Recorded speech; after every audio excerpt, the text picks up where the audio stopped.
Le Fureteur de Burdigala.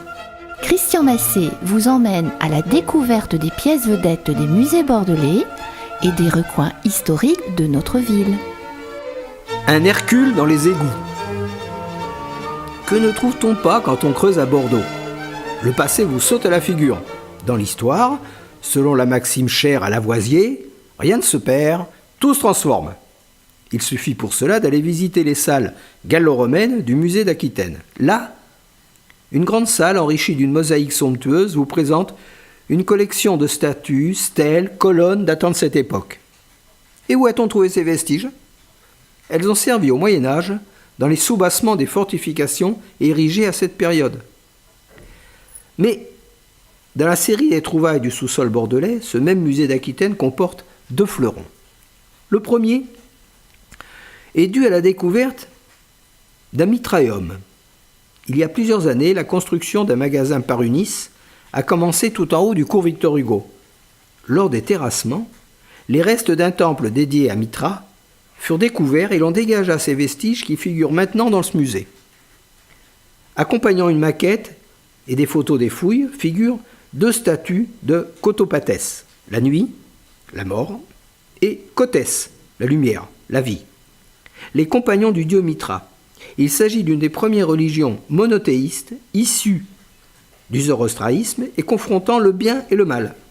Bordeaux étant un port important, les marins amenèrent des cultes d'Orient et dans la ville, des édifices consacrés à Isis ou à Cybèle notamment côtoient des temples romains.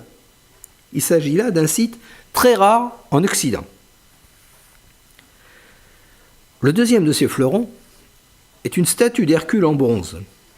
Il trône en majesté dans une niche qui lui est dédiée, soignée, bichonnée, admirée. Mais son parcours a pourtant été semé d'embûches. Cette statue a été découverte à Bordeaux en 1832 par François Vattard de Joannès, conservateur du dépôt des Antiques, l'ancêtre de notre musée d'Aquitaine, dans un égout, impasse Saint-Pierre, à proximité de l'église, non loin du rempart antique de la cité de Burdigala. Les ouvriers ont alors retiré de nombreux fragments d'une grande statue en bronze d'un personnage dont on a pu déterminer l'identité grâce à ce qui figure une peau de lion enroulée autour de l'avant-bras gauche du personnage. Le style de figuration est celui de l'école du sculpteur grec Lysippe, au IVe siècle avant Jésus-Christ. Et la datation avancée se situe entre la fin du IIe et le tout début du IIIe siècle après Jésus-Christ. C'est à l'occasion de la 11e exposition de la Société philomatique, en 1865, que le premier remontage des fragments est réalisé par Jean-Adolphe Labbé. L'Hercule y fut exposé avec d'autres objets antiques provenant des collections du musée de la ville. Présenté en l'état en 1874 à la première séance de la Société archéologique de Bordeaux, la statue est à nouveau remontée dans le cadre de l'exposition universelle de 1878 à Paris. Elle fut exposée dans la partie historique de l'art ancien.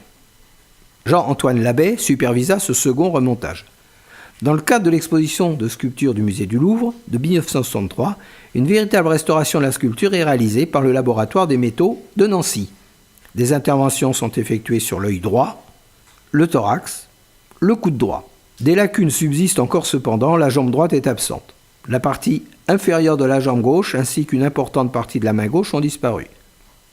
L'objet qui était tenu dans la main droite est également manquant. Ne vous arrêtez pas à ces 2 rescapés de ces salles gallo-romaines. Ne manquez pas non plus de contempler une superbe statuette de Cybèle, un Jupiter de pierre trouvé à Mézin en Lot-et-Garonne, qui domine de sa splendeur la salle qui lui est consacrée. Et vous verrez aussi des tuyaux de poterie qui permettaient, par une circulation d'air chaud, de maintenir une température agréable dans les maisons romaines. On appelait ça les hypocaustes. Et oui, les Romains avaient le chauffage central et l'eau courante, même dans les immeubles que l'on appelait à cette époque les insulas.